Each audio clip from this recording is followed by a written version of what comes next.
Hi, my name is Sunny. I'm with Healthy Mothers, Healthy Babies Coalition of Hawaii. The mobile clinic services that we provide, not just COVID relief, but also perinatal care, wraparound services, postpartum. It just made such an amazing impact. With proof of concept, we are planning to launch another mobile clinic. I thought part of the strategy for it makes sense for businesses is to take out a car loan instead of paying it lump sum, right? There's so many things I could be doing with that money. When I spoke to our local banks, that we've been doing business with a long time, they're like, nonprofits really don't get loans from us. That's not something we do. Smaller organizations that perhaps are embedded in community and have fewer staff, more limited budgets, limited resources, they have a harder time drawing on capital. Traditional lenders would not see them as an easy investment. CDFIs can be great resources to communities, to nonprofit organizations that need access to capital and can't get it through traditional sources like banks. I spoke to Heather, who is amazing, and she said, no problem, we'll help you. This is why we exist, and opened the door to the amazing work that CDFIs do. They helped us get a second van, and they helped me make payroll and help me sleep at night and just be smarter with the way we're utilizing our funding.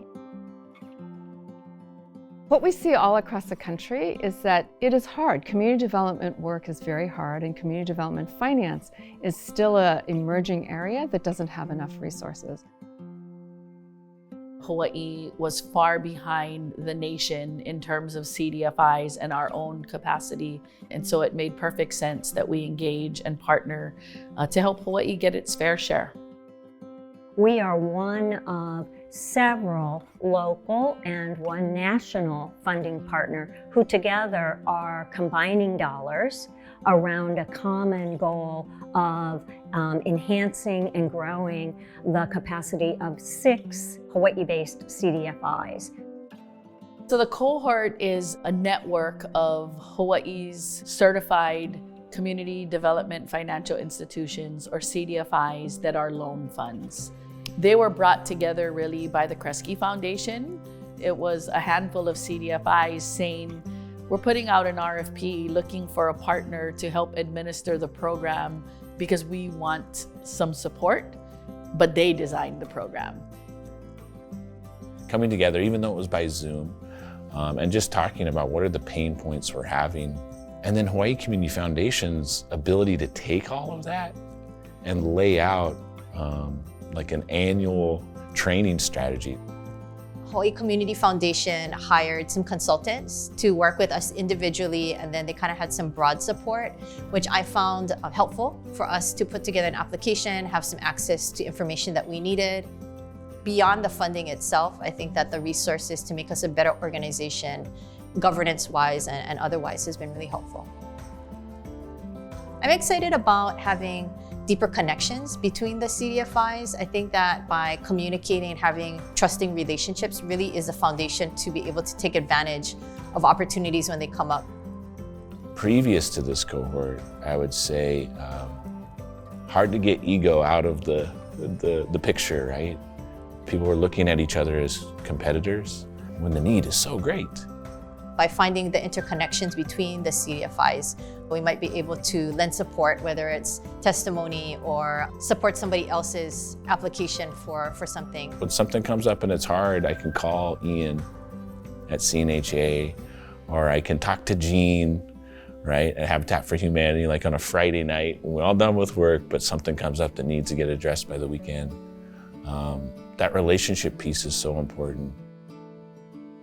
When I look at the balance sheets of the combined CDFIs at the start of the program, they were at about 17.6 million collectively. Today, their combined assets together has increased by 360%. The $600 million investment by the state legislature into the Department of Hawaiian Homelands was a big part of the work that CNHA as a member of this cohort had done. The creation of the Affordable Homeownership Revolving Fund was an offshoot and a result of the cohort coming together under Habitat for Humanity's banner. They have done participation lending. They have been mentoring one another. They've been combining their loan products and wraparound services to support communities. The better we can work together, the better it is for the community, and that we can actually stretch our resources farther. Instead of each of us doing our own individual thing that kind of overlaps, perhaps we can do a better job with utilizing our resources more wisely because we're working together. Just the exponential growth that we've seen in that short period of time in our first year together really inspires me about what is possible. What we've really seen here in Hawaii is the proof of concept. And so we really hope that we can see this in other places across the country. If the CDFI option wasn't there, I might have never gotten my van. It's important for other executive leadership of nonprofits to understand that this is an option. You know, the first place that you go to is your bank, but I think that the first place that they should go to is a CDFI. So many families are stuck not knowing the resource that can help them, find housing affordability or start that small business. My hope is that with this cohort, and as we build our muscle and our capacity to do this work, the CDFIs become such a household name that families don't have to wonder when they're in that situation or they're looking for that opportunity, but they know very clearly where they can go. And that we can help and hold their hand to get them to a place where they can realize some of the biggest investments they're going to make in their life.